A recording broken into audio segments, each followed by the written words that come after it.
Hermanos, puede sentarse, hermanos, en esta hora. Solo haremos una pequeña pausa del estudio que estamos teniendo a la carta a los romanos para poder meditar sobre este pasaje que hemos leído.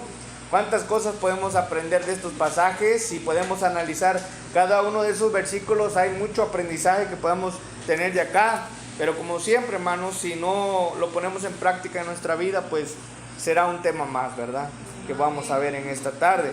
Pero esperamos en Dios, que Dios obre en nuestros corazones.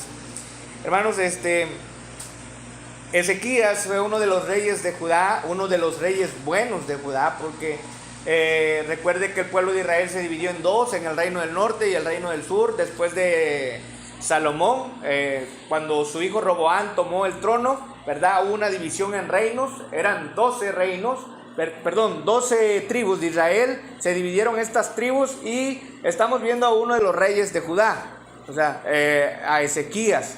Ezequías fue uno de los buenos reyes de Judá. ¿Qué es lo que ha acontecido a lo que nosotros vemos aquí en el versículo 1? Quiero llamar su atención, hermanos, cuando la palabra de Dios dice, después de estas cosas y de esta, ¿qué cosa? Fidelidad. Después de estas cosas y de esta fidelidad, vino Senaquerib, rey de los asirios, entró en Judá y asentó campo contra las ciudades fuertes y determinó de tomarlas por asalto.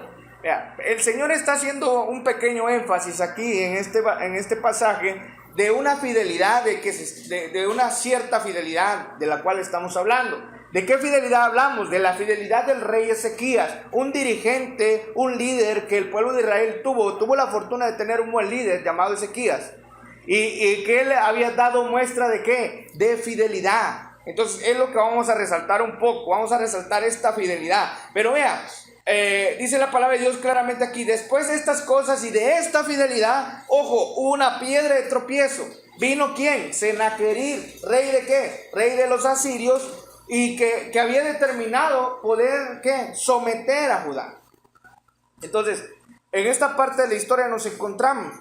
Se dice que el rey Ezequías era el 13º rey de Judá, ¿verdad? La verdad no lo verifiqué si esto era cierto o no, pero se dice que era el 13º. Lo que sí pude leer y usted puede entender del capítulo, en caso usted lo puede hacer, ¿verdad?, del capítulo 29 hasta el versículo 31, no lo vamos a leer aquí por el tiempo, pero usted puede ver ahí lo que comenzó haciendo Ezequías, ¿verdad?, durante su reinado. ¿Sabe? La palabra de Dios nos dice que el templo de Dios, la casa de Dios que había edificado Salomón, estaba así toda majestuosa, así toda bonita como estaba abandonada.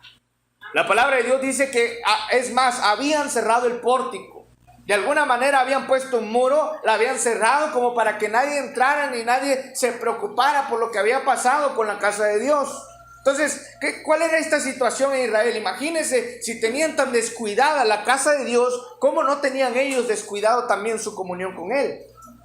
Porque anteriormente en el Antiguo Testamento vemos que la forma de buscar a Dios, su presencia, era acercándose a la casa de Dios, acercándose al tabernáculo de la congregación. Y si vemos a una casa del Señor que está sucia, que sus pórticos están tapados, que no dejan la entrada, quiere decir entonces que nadie se había preocupado por ir a abrir esas puertas. Esta era la situación de Israel. Era no solamente una oscuridad en cuanto a que los pueblos de sus alrededores los estaban derrotando, los estaban maltratando, sino también espiritualmente habían decaído. Qué tremendo.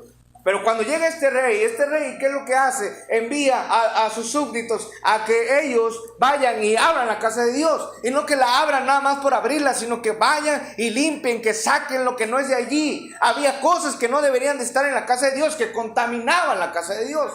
Ídolos. Había suciedad, había objetos que no deberían de estar allí, pero estaban en la casa de Dios. ¿Sabe qué hizo este rey? Este buen dirigente sacó lo que no tenía que estar en la casa de Dios. Pero sabe, además de eso, dice la palabra de Dios que no solamente sacó, solamente mandó a limpiar. Dice que entonces él dijo, bueno, tenemos algo que hacer algo. Y dijo que empezó a hablarle a los levitas, a decirle que se santificaran. Oiga bien, vea, no solamente estaba limpiando la casa por fuera, estaba limpiando a la gente por dentro, a través de la palabra de Dios. diciéndole, tienen que santificarse, tenemos que empezar otra vez a poder ofrecer sacrificios, a poder hacer ofrendas voluntarias, ofrendas de gracias a Dios. Tenemos que volver a poder levantar el altar. Entonces volvieron a empezar a limpiarse los levitas. Dice que los sacerdotes eran un poco renuentes. Vea lo contradictorio aquí en este tiempo de Judá. Porque dice que los sacerdotes, los que servían directamente a la mesa de Dios, porque recuerde que los levitas servían a los sacerdotes. Entonces los sacerdotes son los que servían a la mesa del Señor, y solo el sumo sacerdote el que podía entrar hasta el lugar santísimo.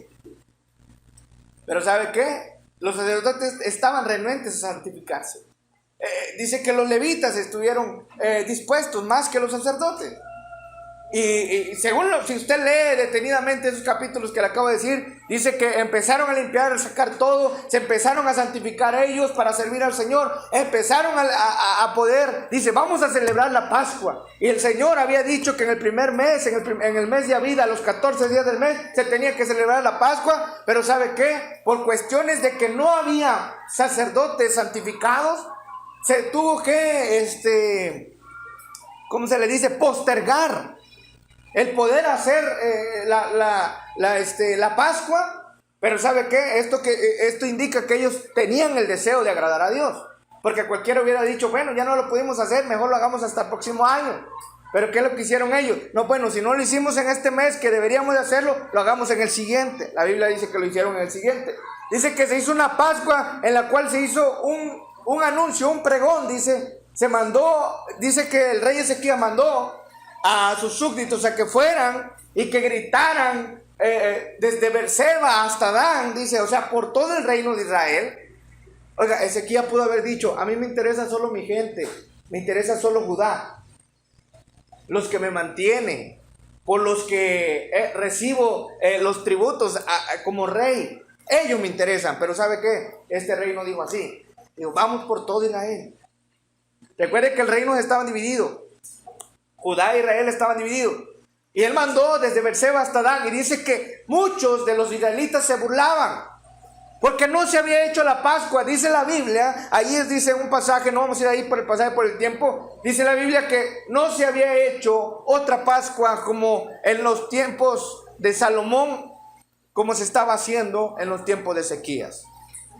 Entonces había pasado mucho tiempo de que no se celebraba la Pascua. Querer agradar a Dios con nuestras ofrendas, con nuestros sacrificios. Mucha gente no se había preocupado por agradar a Dios, pero este rey estaba incitando a la gente a agradar a Dios. ¿Sabe qué? La palabra de Dios dice que cuando hicieron la Pascua, dice que entonces los sacerdotes también se pudieron santificar. Hizo una Pascua tremenda que dice que no se daban abasto, dice los sacerdotes, para poder administrar o ministrar todos los sacrificios que se hacían. Eran miles y miles de sacrificios que se estaban haciendo, y que entonces los levitas apoyaban a ellos. Bueno, todo esto estaba sucediendo, hermanos, durante el reinado de Ezequías. Por eso vamos a leer solamente los dos versículos del capítulo 31, casi al final. Dice, de esta manera hizo Ezequías en todo Judá, y ejecutó ¿qué? Lo bueno, recto y verdadero delante del Señor su Dios, en todo cuanto comenzó en el servicio de la casa de Dios y en la ley y mandamientos. Buscó a su Dios e hízolo de todo corazón y fue prosperado. ¿Buscó la popularidad? No, él no buscó la popularidad. Dice la palabra de Dios claramente en qué dice. Ezequías dice de esta manera hizo Ezequías en todo Judá. Dice, ¿qué hizo él? Ejecutó lo bueno, lo recto y lo verdadero delante del Señor su Dios. En todo cuanto comenzó, ¿en qué cosas? ¿En qué cosas hizo lo bueno, lo recto y lo verdadero? En el servicio de la casa de Dios y en la ley y mandamientos. Y buscó a su Dios en la búsqueda, que hizo lo de todo corazón. Entonces, cuando usted viene a caer hasta al capítulo 32, hermanos, esta es la historia de esta manera, viene a caer en el capítulo 32, se encuentra que vemos a un hombre que se ha dedicado desde el momento en que tomó su reinado a buscar a Dios y a buscar de todo corazón. No había necesidad que a él le pudieran incitar para buscar a Dios. Él era el que estaba incitando a otros, y no solamente a pocos, sino a muchos, no solamente a Judá, sino a todo Israel. Pero después de toda esta fidelidad, cualquiera de nosotros pudiera esperar que las cosas irán mejor todavía. Pero en el versículo 32 nos encontramos con esto: después de estas cosas y de esta fidelidad. Qué maravilloso es que Dios reconozca esto. No lo está reconociendo un hombre, lo está reconociendo Dios. Dice, después de estas cosas y de esta fidelidad. Oiga, ¿qué dice uno de los proverbios que hemos leído en algunas ocasiones para mostrarle a las personas que ellos no son justos? Ve ahí en Proverbios capítulo...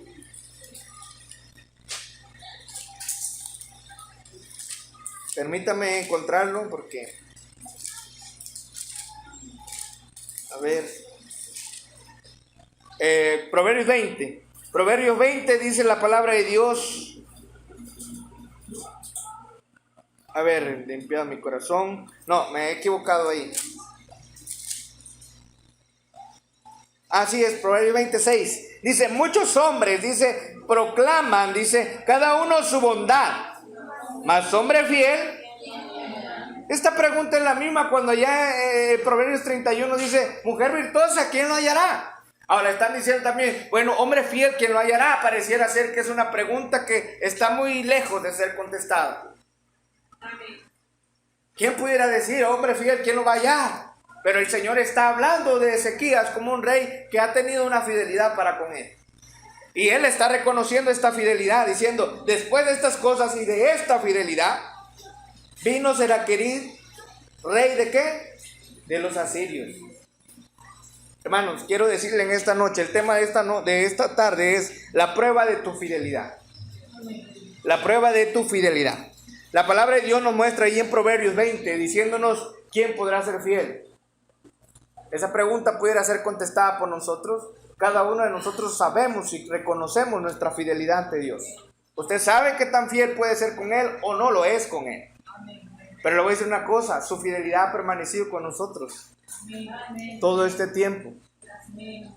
Sus misericordias son nuevas cada mañana, no cada mes, cada semana, cada mañana. Él sí permanece fiel. Aunque nosotros no permanezcamos fiel, Él sí, pero permanece fiel.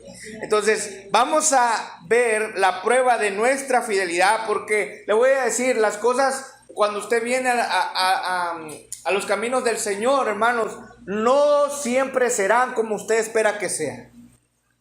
Usted considera muchas veces o en algunas ocasiones piensa o muchas personas han considerado que venir a Jesús es para que Él solucione nuestros problemas. Y claro que Él puede solucionarlo, tiene toda la potestad para hacerlo, pero Él no va a quitar nuestros problemas mientras estemos en esta tierra.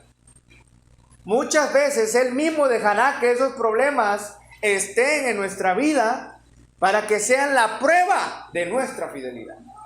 ¿Me entiende? La palabra de Dios hemos leído en el libro de Jueces, en el libro de Josué, hemos leído que el pueblo de Dios no obedeció a Dios cuando Él le dijo que mataran a todos los que estaban en las tierras de Canaán. Y ellos dejaron. Pero me sorprende ver que en el libro de Jueces dice que también el Señor los dejó. O sea que quiere decir que ellos dejaron, pero Dios también lo permitió. Para que ellos fueran prueba para los israelitas. Para ver si ellos se mantenían fieles. ¿Y cuál fue la sorpresa? Vemos todo el círculo vicioso de jueces. Que hacían las cosas bien. Y mientras las cosas iban bien, rogaban a Dios. Dios los rescataba, les mandaba un líder. Hacían las cosas bien durante un tiempo. Pero cuando las cosas estaban bien, ellos volvían a hacer lo malo. Dios los abandonaba. Y Dios nuevamente los volvía a tomar cuando escuchaba su clamor, su gemido, ¿verdad? Cuando decían, ay Señor, ayúdanos otra vez porque ya no podemos. Dios levantaba otra vez un juez. Y era todo el libro de Jueces, usted lo leyó. Todo el libro de los jueces es un círculo vicioso. Ellos cayendo, Dios salvándolos. Entonces, hermanos, las cosas no van a salir como nosotros queremos, porque seremos probados nuestra fidelidad ante Dios. La fidelidad no se va a probar cuando estemos bien, sino cuando la adversidad se allegue a nosotros. Es ahí donde realmente se verá la fidelidad de un hombre o una mujer ante su Dios. Cualquiera de nosotros puede llegar a pensar que cuando uno camina junto al Señor, los problemas o adversidades no se presentarán. Pero vemos al rey Ezequías como la Escritura define su caminar. ¿Cuál era el caminar del rey Ezequías? La palabra de Dios dice acá, que dice, y ejecutó lo bueno, lo recto y verdadero delante del Señor su Dios. Esa era la manera de proceder de Ezequías. Dice que él ejecutó lo bueno, lo recto y verdadero delante del Señor. Ese era el caminar de Ezequías. Y cualquiera de nosotros pudiera decir, no tendría que haber problemas para ese rey, pero hubo. Y aquí estaba presentándose Senaquerib, el rey de los asirios. Y cuando en Judá se presentó esta fidelidad, también vino la prueba de esa fidelidad. ¿Qué iba a pasar? ¿Continuarían haciendo lo correcto o su temor los llevaría a bajar los brazos? No estamos exentos de tormentas, pero estamos seguros que su presencia está con nosotros. No estamos exentos de tormentas. Cualquiera hubiera dicho, mientras el Señor Jesús estuvo con los discípulos, ellos no tuvieron problemas. Yo creo que ellos tuvieron más problemas. Amén. Porque los discípulos dijeron, Señor, no vayamos, no bajemos, nos van a apedrear. Si ellos no hubieran estado con Jesús, ellos no se tuvieran que esconder porque los fueran a apedrear. Yo creo que ellos tuvieron más problemas. Porque la prueba de nuestra fidelidad vendrá. Dice la palabra de Dios que el crisol es para la plata y la hornaza para el oro. Pero el Señor prueba los corazones. Si la plata es probada y el oro es probado para ver si son genuinos, nosotros como cristianos seremos probados para ver si somos genuinos también. Si nuestra fidelidad permanece para con nuestro Señor. No es casualidad que hayamos leído esa porción. Dichosos aquellos que confían en el Señor. Marcos capítulo 4, versículo 37 al 41.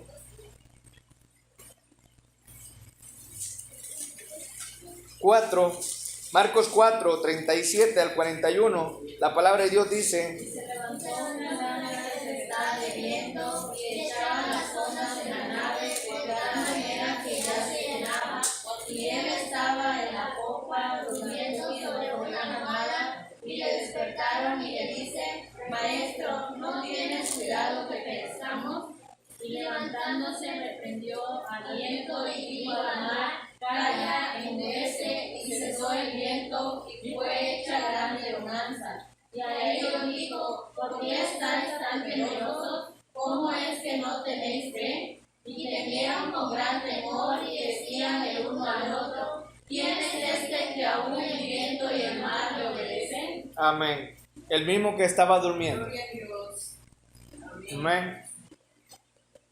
¿Sabe? Y recuerda cuando Elías estaba incitando a los adoradores de Baal que llamaran a su Dios.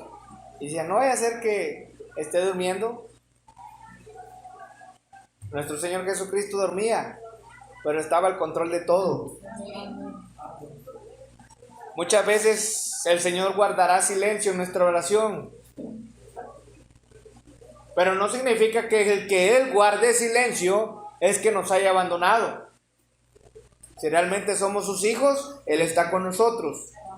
Ese silencio es como este silencio para los israelitas, para sus discípulos. Que ellos decían, ¿cómo es posible que el maestro duerma con esta tempestad? Vamos a morir. ¿Qué nos va a pasar? ¿No tienes cuidado de que perezcamos? Le decían. Si supieran que yo tengo más cuidado de lo que está sucediendo aquí que ustedes. Porque cuando él se despertó, dice que él cayó, dice, a la mar y al viento, y estos se enmudecieron. Porque él estaba al control en todo tiempo. Amén. Entonces, hermanos, las tormentas van a venir, las cosas difíciles se presentarán en nuestra vida. A lo mejor quizás con mayor redundancia. Cuanto más usted quiera agradar a Dios, más en contra tendrá estas tempestades. Si realmente quiere ser un cristiano genuino, si realmente quiere agradar genuinamente a Dios, se echará hasta su propia familia. Hemos leído en estos días precisamente lo que dijo el Señor Jesús. Yo no he venido, dice, para meter paz. He venido para causar, ¿qué? División. Dice, en una familia de 5, 3 estarán en contra de 2 y 2 estarán en contra de 3. Amén. Si usted quiere agradar a Dios, usted se va a echar encima a su familia quizás. Cuando realmente quiere agradar a Dios. Y cuando se presente esta fidelidad en su corazón por obra del Espíritu Santo, vendrá la prueba. Como le vino al rey Ezequías. Qué tremenda fidelidad de este rey. Qué tremenda preocupación por el pueblo de Dios para ser santificados. Para agradar a Dios a través de sus sacrificios. Y cuando llegó este momento en el cual Sennacherib mandó a uno de sus capitanes para llevar el mensaje a Ezequías, qué tremendo es que Ezequías salió bien librado de esta prueba. ¿Sabe por qué? La hemos leído del capítulo 1, del versículo 1, según de Crónicas 32, versículo 1 al 8, le hemos leído. Lo último, leamos el 8, ¿verdad? Leamos el 8, hermanos, dice, con él, dice, él es el brazo de carne, más con nosotros, ¿qué dice? El Señor nuestro Dios para ayudarnos y pelear nuestras batallas. Y afirmóse el pueblo sobre las palabras de Ezequías, rey de Judá. Oiga, ¿qué dice? Con él es el brazo de carne, más con nosotros, el Señor nuestro Dios para ayudarnos. ¿A cuál nos hemos consagrado? Aquel que hemos servido? Aquel que queremos servir? Él es con nosotros, dice Ezequías. Vea estas palabras que él está diciendo. Estamos viendo entonces que él no bajó las manos en el tiempo de la aflicción. Pudo haberlo hecho. ¿Sabe quién era Sennacherib? Era un rey recio. ¿Por qué? Porque habían conquistado muchas provincias. Él lo dice con sus propias palabras. Ninguno de los dioses de las otras provincias pudieron detener a mí ni a mis padres. ¿Qué quiere decir? Que sus padres le habían heredado un reino muy fortificado. Pudo haber temblado Ezequías. Pero él dijo, con él está el brazo de carne, pero con nosotros el Señor nuestro Dios para ayudarnos. Es ahí donde nosotros debemos de hacer de la misma manera como lo hicieron los discípulos. La misma exhortación que le dio Jesucristo a los discípulos es la misma exhortación que el Señor nos hace. ¿Dónde está nuestra fe? Para confiar en aquel que nos tomó por soldados. Amén. Lo mejor que pudo hacer Ezequías es lo mejor que también usted y yo podemos hacer. Es no confiar en nuestra fuerza, no confiar en nuestro intelecto, no confiar en nuestra estrategia, sino confiar en quien ha decidido servir. Vamos a leer versículos 7 y 8 de ahí de 2 Crónicas 32. ¿Qué dice? ¿Qué está diciendo Ezequías? 7 y 8. Esforzaos y confortaos. No temáis, ni hayáis miedo del rey de Asiria, ni de toda su multitud que con él viene, porque más son con nosotros que con él. Dice que él estaba diciendo, mire el grito de guerra. Esforzaos, esforzaos y confortaos. No solamente esfuérzate, sino confórtate. O sea, siéntete aliviado de que Dios está contigo. Necesitamos escuchar de la palabra de Dios que Dios está con nosotros. Amén. Para poder estar confortados en los tiempos de necesidad. Necesidades todos tenemos, hermanos, de diferentes maneras se nos presentan en la vida. La necesidad que es para usted no es la misma para mí. Pero seguimos estando en prueba si queremos agradar a Dios. Hay mujeres batallando con sus esposos. Hay mujeres que no están batallando con sus esposos. Pero hay mujeres que están batallando con sus hijos. Pero hay mujeres que no están batallando con sus hijos. Hay hombres que están batallando con el trabajo. Pero hay hombres que no están batallando con ello. Pero hay hombres que están batallando con la tentación. Cada uno de nosotros estamos batallando nuestra propia batalla. Pero tenemos el mismo Dios.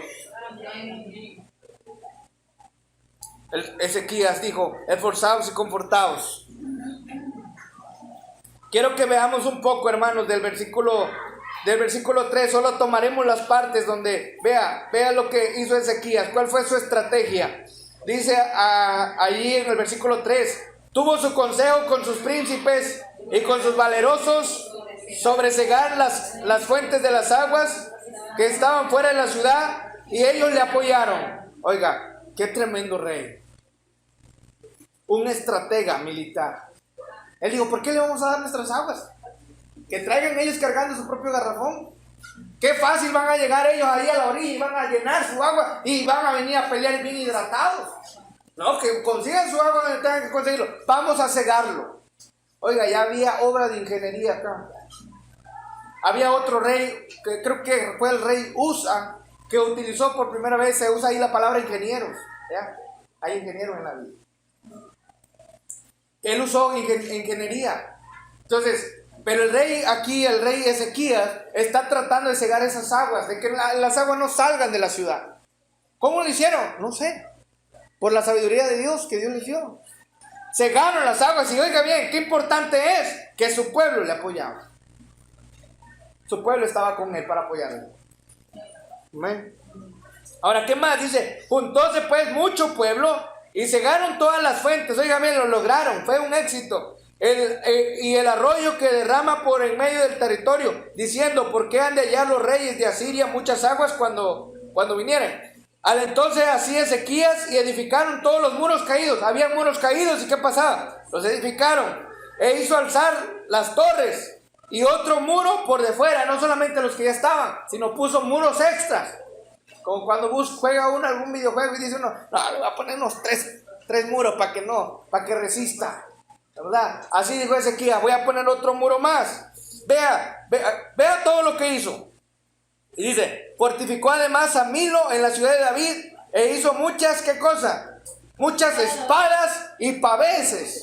Oye, qué interesante saber que no hubo falta de material de guerra. Hubo espadas al por mayor y hubo paveses al por mayor. Ahora, no voy a cometer el mismo error que yo cometí. Cuando decía paveses pensé que eran pavitos, ¿sí? Y yo, ¿para qué hacen pavitos de oro? ¿Para que se los tiren en la cabeza tal vez? ¿O cómo van a...? Pero los paveses son un escudo que es largo, que le cubre desde las piernas hasta el cuello. Esos son los paveses, porque aparte está el escudo. El escudo solo cubre esta parte. Para una guerra de 1 a 1 es mejor un escudo que pesa menos y es más flexible. Pero para protección así grande es mejor los paveses.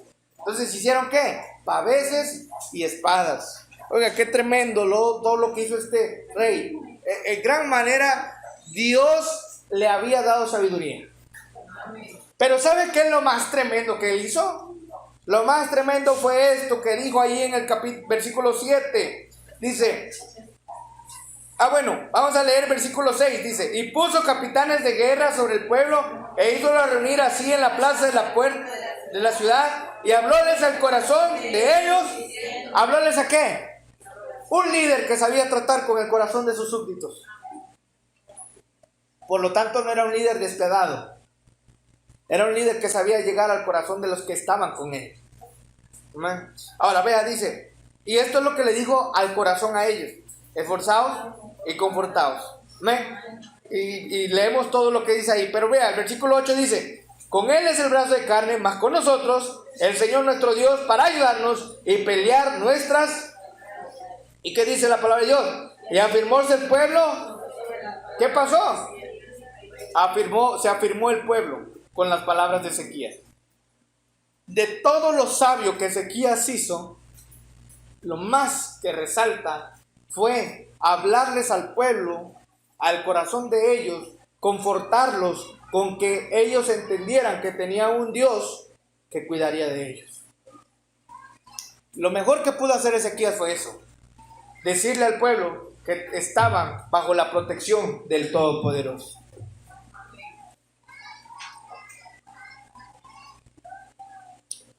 Lo mejor que pudo hacer Ezequías no es confiar en lo que no hemos visto, sino confiar en quien había decidido servir.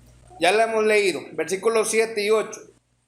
¿Qué dice el Señor en Isaías 41:10? Esto es para que anime y conforte nuestro corazón. Yo no sé por qué batalla usted esté pasando, hermano, pero yo sí sé la batalla que yo estoy pasando. Amén. Y yo le ruego a Dios cada día que me ayude.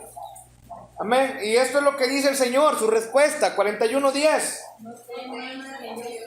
No temas que yo soy contigo. No desmayes que yo soy tu Dios, que te esfuerzo. Ciertamente te ayudaré, ciertamente te sustentaré con la diestra de mi justicia. Por eso Isaías 59 dice que no se ha cortado la mano del Señor para salvar. ¿Por qué no se ha cortado? Porque es Dios Todopoderoso. Sigue siendo el mismo de ayer, de hoy y de siempre. El mismo Dios que sirvió a Ezequías, que estuvo dispuesto a temer, a santificar su vida por él, es el mismo Dios que usted y yo tenemos. La única diferencia que pudiera haber en la ecuación que estamos viendo acá, hermanos, es que quizás nosotros no estemos dispuestos como Ezequías lo estuvo. Esa quizás sea la única diferencia en la ecuación, y que por lo tanto da resultados diferentes. El Dios de ayer es el mismo Dios de hoy. Pero la pregunta es, ¿los hombres de ayer son los mismos hombres de hoy? Cada uno sabe la respuesta. El Señor está diciendo, no temas que yo soy contigo, no desmayes que yo soy tu Dios, que te esfuerzo. ¿Quién es el que da fuerza al que no tiene ninguna? Dios. Él dice, yo soy el Señor que te esfuerzo. Mis palabras no podrían esforzarlo. Mi ejemplo no podía hacerlo. Cualquier ratito puedo fallar. Fallo. Es más, fallo. No puedo fallar. Fallo. Pero Dios no le falla. Las palabras del rey. Número 1. No nos va a dar tiempo, pero vamos a empezar. Número 1. Las palabras del rey fueron suficientes para afirmar el corazón de sus súbditos. La palabra de Dios nos dice ahí en el versículo 8, y afirmóse el pueblo sobre las palabras de Ezequías. Quiere decir que cuando él habló estas palabras, ellos ya estaban listos, a punto de guerra. Véngase Senaquerib y véngase los que vienen con él, que aquí los esperamos. Ya estaban listos para batallar.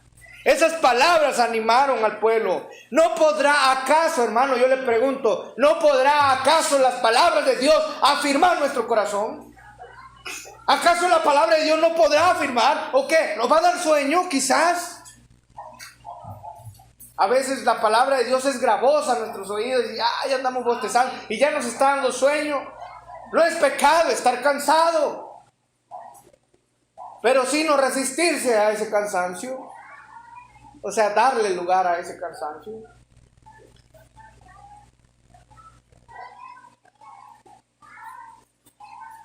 La palabra de Dios tiene que sostenernos de la misma manera que las palabras de Ezequías sostuvo a sus súbditos. El mismo ánimo o grito de guerra que Ezequías usó para con el pueblo fue el mismo grito de guerra para el apóstol Pablo. Efesios capítulo 6, versículo 10. El apóstol Pablo preparándonos para una batalla espiritual. Ezequías preparando para una batalla física. Pero Pablo diciéndonos en la carta a los Efesios, ¿qué nos decía, hermanos? 6:10. En fin, hermanos míos, sé fuertes en quién, en el Señor y en la potencia ¿de qué? De su fortaleza. El Señor dice, en fin, hermanos míos, sé fuertes en el Señor. Antes de que él pudiera decir, póngase la armadura, póngase el casco, cíñase de la verdad, tome la espada del Espíritu, póngase el escudo de la fe, báñese en oración. Antes de que él pudiera decir, en fin, hermanos, sépase que su fuerza no está en ustedes, ni en mí, ni en nadie de los que estamos aquí. Nuestra fuerza está en Dios. Sé fuertes en el Señor y en la potencia de su fortaleza. Dios está animando nuestro corazón. Es el deseo de Dios que nosotros seamos fuertes en Él, en su palabra. Eso es lo que debe de hacer en nuestro corazón. Algunas veces usted ha escuchado la palabra de Dios, se ha conmocionado, se ha emocionado, ha vivido la palabra y ha dicho, mañana voy a hacer esto. Mañana mismo, si es posible, me entrego y voy al campo misionero. Pero cuando usted amanece y se levanta y usted se pone las chanclas, se siente más perdedor que cualquier otro. ¿Le ha pasado? O quizás solo a mí me ha pasado. Me ha animado de tal manera que he dicho, ahora sí saldré al campo misionero. Pero el otro día me siento tan fracasado. Vamos a entender por qué. Pero la Biblia dice que nosotros tenemos que ser fuertes ¿en qué? En el Señor. Amén. Fuertes en Él. Y este es el grito de guerra del apóstol Pablo. No podemos echar mano de nuestros débiles corazones. Confiar en nuestro corazón es confiar en un muro alto en nuestra imaginación. ¿Me entiende? Y es que yo diga, es que estoy muy fuerte. Es que yo lo voy a hacer y lo voy a armar. Mentira. A la hora de la hora las circunstancias nos estrechan tanto que no sabemos después qué hacer. Si no podemos confiar entonces en nuestro débil corazón, tenemos que hacer lo siguiente: confiar en la palabra de nuestro Dios. Que su palabra fortalezca nuestra vida. Estos hombres del ejército de Ezequías estaban dispuestos a ir a entregar su vida porque sus corazones habían sido afirmados por su rey. Su rey no le dijo como aquellos 10 que se regresaron derrotados de la tierra de Canaán, diciéndole al pueblo: ¡ay, puros gigantes allá! Nos van a masacrar. Somos a su parecer como langostas a sus ojos. Ezequías no dijo eso. Con nosotros, con Él está el brazo de carne, pero con nosotros el Señor. Amén. Tenemos que confiar, Jacobo 4:8, en la palabra de Dios. Jacobo 4:8.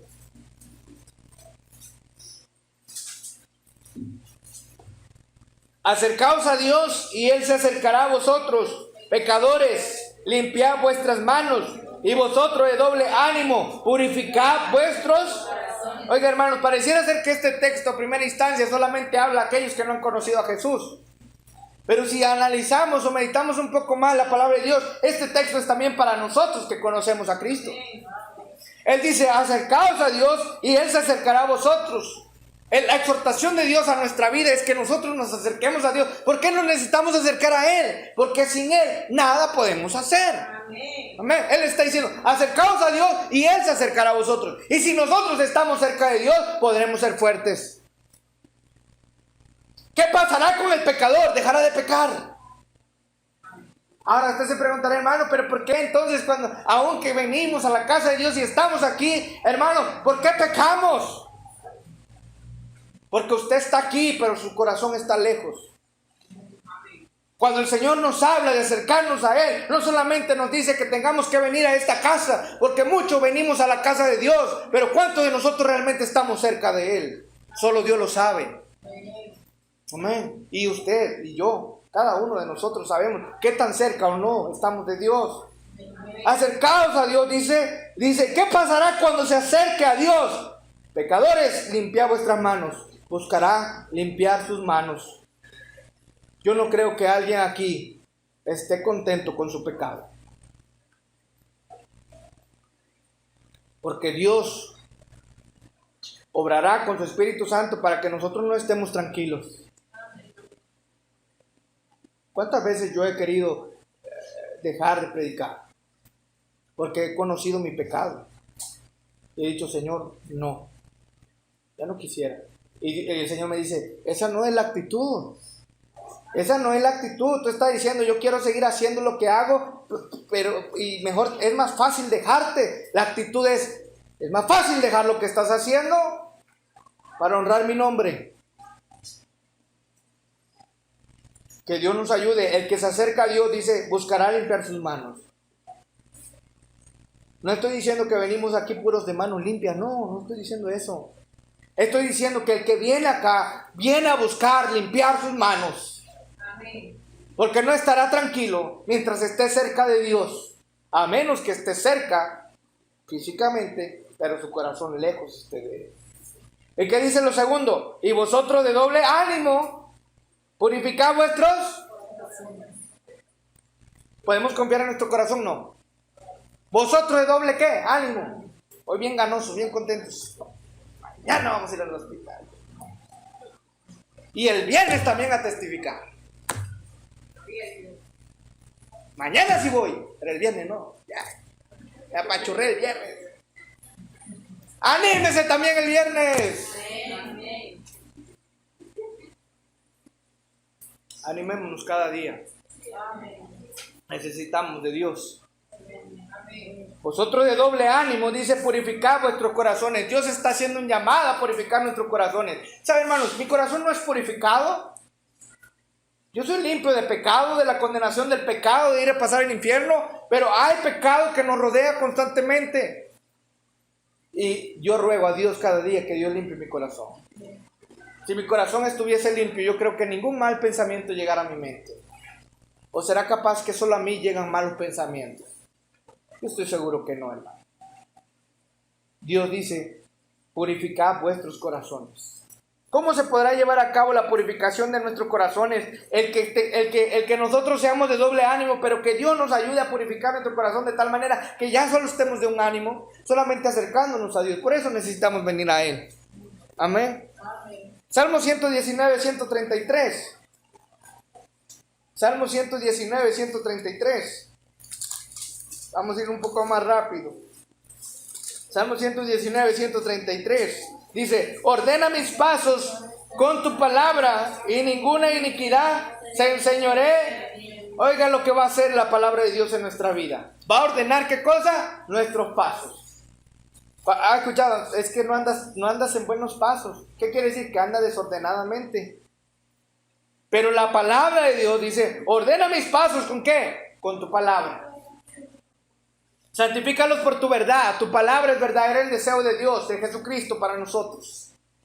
Él dice, ordena mis pasos con tu palabra y ninguna iniquidad se enseñoree de mí. Ningún pecado se enseñoree de mí. Muchas ocasiones el pecado se enseñorea de nosotros aún todavía. Ya no tiene señorío. Ya no reina más en nosotros. Pero le damos la oportunidad de que Él tome el señorío en algunas ocasiones en nuestra vida. Pero ¿qué dice? Su palabra va a hacer que primeramente ordene ¿qué cosa? Nuestros pasos. Si andamos mal, Él ordena sus pasos con sus palabras. Oiga, hermanos, no crea que es algo aleatorio o algo a la suerte o algo que no tiene sentido, que cuando usted se siente mal, no tiene ganas de leer. Cuando usted se siente mal, apachurrado, no quiere orar. No es algo fuera sin sentido. Tiene que ver mucho. Cuando nosotros nos sentimos mal, Satanás nos quiere alejar de lo que nos puede ordenar. Cuando estamos desordenados, Satanás nos va a alejar de lo que nos puede ordenar. De los que nos puede ayudar para que el pecado no se enseñoree de nosotros. ¿Ha dejado de leer la palabra de Dios? Si ha dejado de leer la palabra de Dios, hermano, ¿sabe qué? Está expuestas a toda la palabra que Satanás le divulgue en sus oídos. Recuerde que Senaquerib mandó también a gritar en judaico, dice, que mandó a gritar sus palabras que había mandado a decir a Ezequías. No confíen en Ezequías. Porque así como matamos a otros pueblos, también a ustedes lo vamos a matar. Él también gritó y dijo palabras. Ahí se confrontó la palabra de Senaquerib y la palabra de Ezequías. Y el corazón del pueblo estaba, o nos afirmamos en la palabra que nos está diciendo nuestro rey, o nos afirmamos en la palabra que nos está gritando el enemigo. Usted decide, hermano. Si usted quiere dejar que divulgue Satanás, ¿sabe que muchas cosas divulga Satanás a nuestros oídos? Las cosas no están bien en la casa de Dios. Esto no se debería hacer así, si lo están haciendo. ¿Usted cree que esos pensamientos le vienen ahí porque usted es muy santo? No, porque Satanás está aprovechando esa ocasión. Está aprovechando, divulgamos a las espaldas de nuestros hermanos. ¿Por qué? ¿Qué está ocurriendo esto? ¿Por qué está pasando esto? ¿Por qué Satanás quiere alejarnos? Mientras que Dios quiere afirmarnos en su palabra. Ve ahí que dice allá en Salmo 86, versículo 11.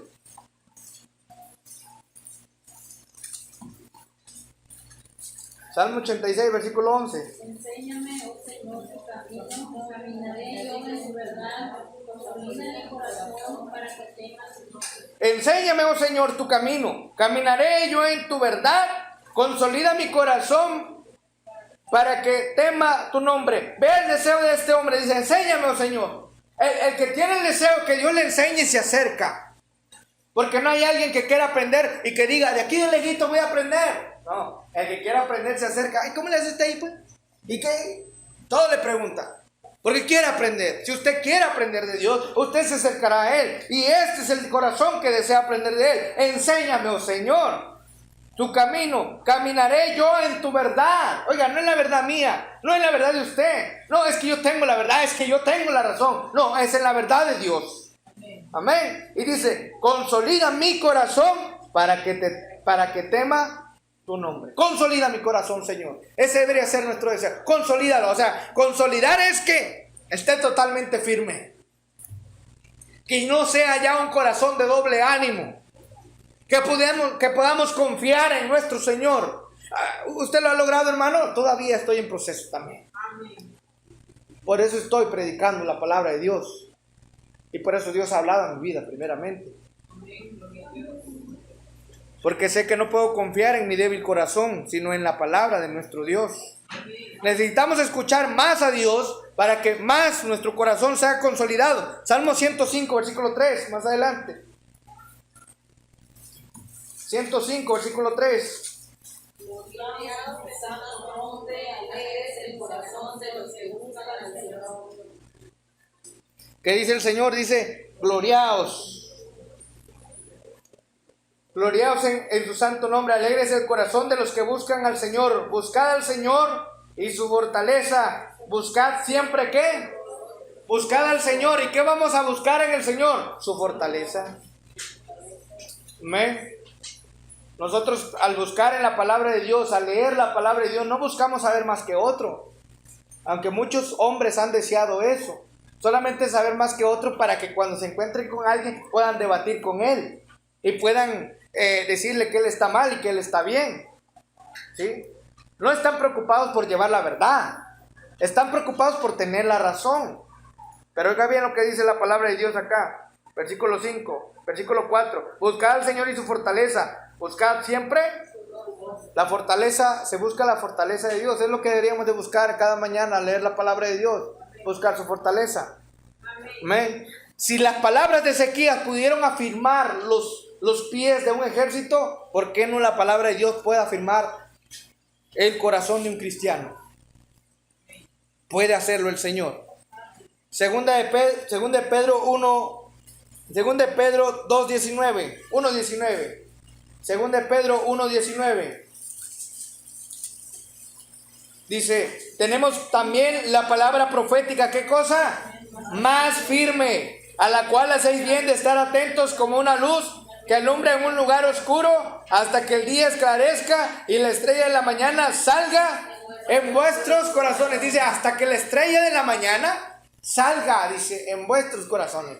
¿Hasta qué tiempo voy a hacer caso a mirar esa luz en medio de un lugar oscuro? ¿Hasta qué tiempo tengo que mirarlo? ¿Habrá algún momento en el que digo de decir, ya no más voy a mirarlo? Dice, hasta que la estrella de la mañana salga en vuestros corazones. ¿Qué quiere decir? Hasta que tú tengas tu propia luz. Ahora sí, como decía esa parte del Evangelio, y si la luz que hay en ti son tinieblas, cuánto más las mismas tinieblas. Entonces, que Dios nos ayude a que su luz nazca en nuestros corazones. Amén. Con el objetivo y el único propósito, hermanos, de poder ser afirmados. Segunda cosa, y terminamos. El enemigo intentará destruir tu espíritu. Dios busca a través de su palabra consolidar nuestro corazón. Consolidar nuestro espíritu, afirmar nuestros pasos. Pero el enemigo intentará destruir el espíritu. Con su boca tratará de enviar sus saetas para destruir nuestro espíritu. ¿Qué le dijo allá en 2 Crónicas 32:10, casi al final? 2 Crónicas 32:10.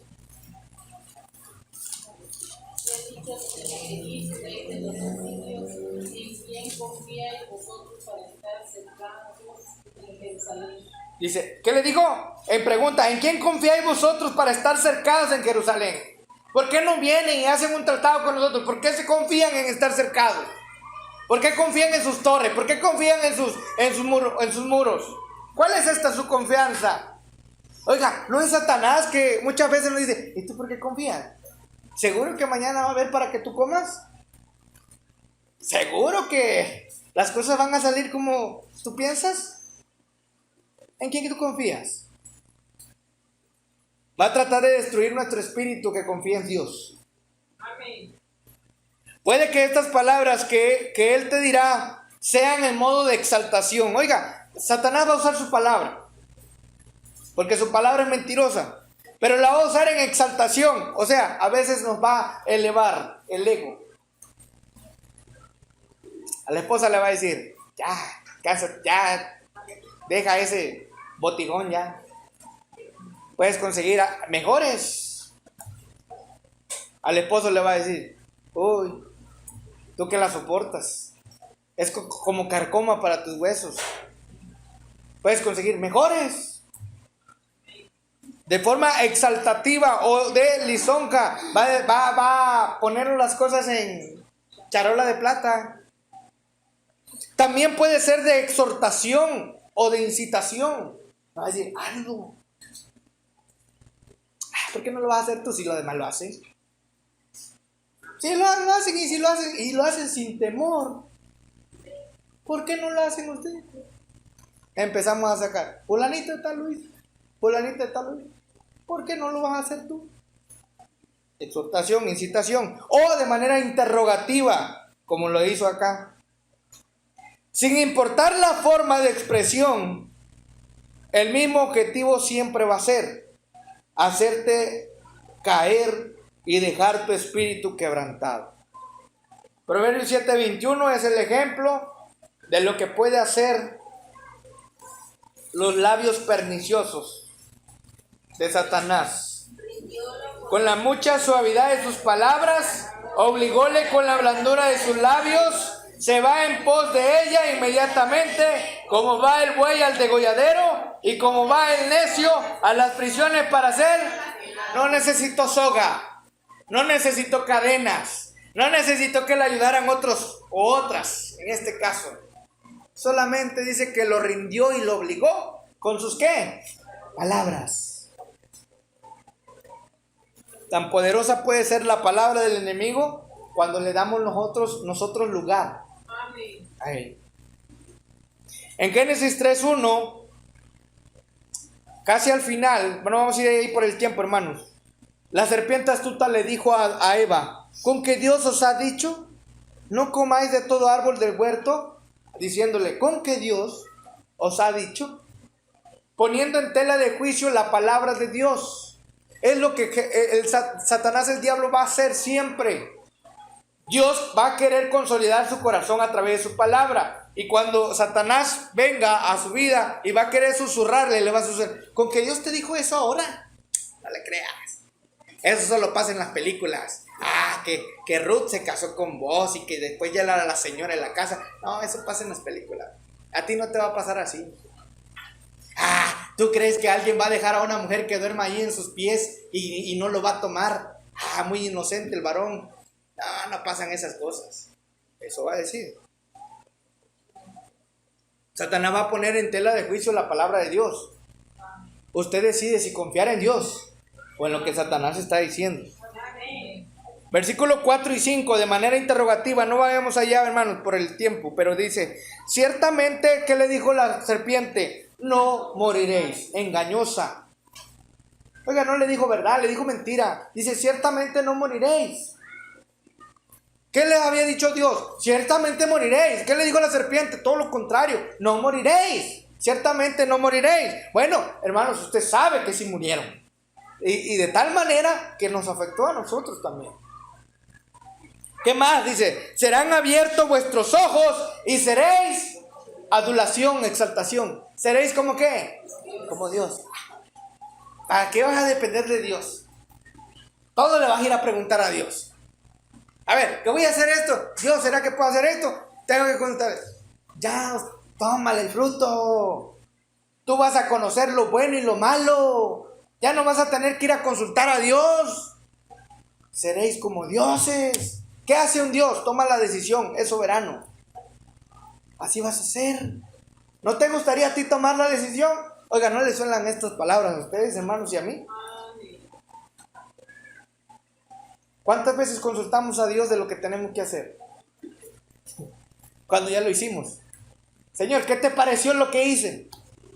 No le preguntamos antes de hacerlo. Le decimos, Señor, ¿qué te pareció lo que hice? Ah, chulada lo que tú hiciste. No dice eso el Señor. Amén. Entonces, esa es la forma en la que Satanás actúa con su palabra también. ¿De qué manera? Quiere quebrantar nuestro espíritu. La forma ideal para no ser distraídos por la palabra del enemigo es afirmarnos en la palabra de Cristo nuestro Salvador. Colosenses 3:16, y esto sí vamos a ir a leerlo, hermanos. Colosenses 3:16.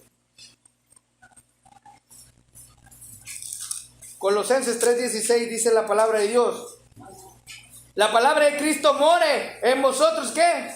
Ricamente en toda sabiduría, enseñándonos y amonestándonos los unos a los otros con salmos e himnos y cánticos espirituales, cantando con gracia en vuestros corazones. ¿A quién? Al Señor. Dice, la palabra de Cristo mora ¿en qué? En vosotros ricamente. La Biblia nos exhorta a nosotros de que la palabra de Cristo no more livianamente, sino ricamente. Quiere decir que no debemos de conformarnos solamente a nuestra lectura, sino a meditar más en ella. Amén. Y le voy a decir una cosa y ser sincero, muchas veces no podemos ni siquiera con nuestra propia lectura. Pudiéramos decirle, pastor, quisiéramos que para la próxima mejor solo Nuevo Testamento o solamente Antiguo. ¿O qué le parece si solamente leemos Proverbios todos los días? O sea, sería más factible para nuestra carne, pero estaríamos desprotegidos para con el enemigo. El Señor está diciendo que more la palabra de Cristo ricamente en vuestros corazones. Amén. ¿Para qué? Para que afirme nuestro corazón. Dice allá en Efesios 3, versículos 17 y 18. Efesios 3, 17 y 18. Que more Cristo por la fe en vuestros corazones, para que arraigados y fundados en amor, podáis comprender con todos los santos cuál sea la altura y la hondura y la profundidad y la altura.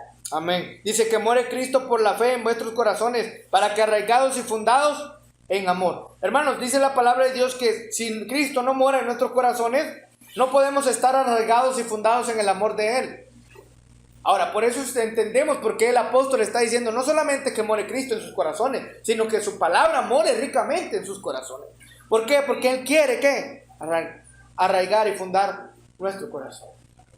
Yo solamente quiero leerle este párrafo que se lo mandé a algunos, ¿verdad? Por la mañana, no sé si por la mañana o por la tarde, pero esta es una estrofa de un canto que en lo particular cuando yo lo escuché me llegó a mi corazón, ¿verdad? Y que quizás a veces por la pena no he pasado a entonarlo, pero me encanta este canto. Es de Annie Johnson Flynn. Dice que esta mujer era una creyente que padeció de una enfermedad artritis de tal manera que quedó en silla de ruedas, perdió a sus padres. Ella fue adoptada. Cuando fue adoptada perdió a sus padres adoptivos, perdió a sus padres naturales, perdió a sus padres adoptivos y tuvo una vida muy tremenda. Pero en esa vida tremenda quiso agradar a Dios. Y este es el canto que ella escribió. Dice, su gracia es mayor si las pruebas aumentan. Su fuerza es mayor si la prueba es más cruel. Si es más grande la lucha, mayor es su gracia. Si más son las pruebas, mayor es su amor. Me encanta este canto. Las tribulaciones van a venir, los momentos difíciles vendrán, pero Él es mayor. Usted decide confiar en su palabra o en las mentiras que Satanás dice. Vamos a orar. Señor, te damos gracias en esta hora por tu palabra. Agradecemos, Señor, cada porción que hemos leído. Te rogamos que obres en nuestros corazones, que nos ayudes, Señor, ante la flaqueza y debilidad de nuestros corazones, para poder afirmarnos en tu palabra, en la fe, Señor, en el amor que tú nos has dado. Danos esa gracia, Señor, de poder servirte con amor, regocijo y gozo. Señor bendito, danos de tu gracia para seguir adelante y poder hacer las cosas como tú quieres que las hagamos, Padre. Agradecemos tu palabra en esta noche, en el amor de Cristo Jesús. Amén. Dejo lugar a mi pastor.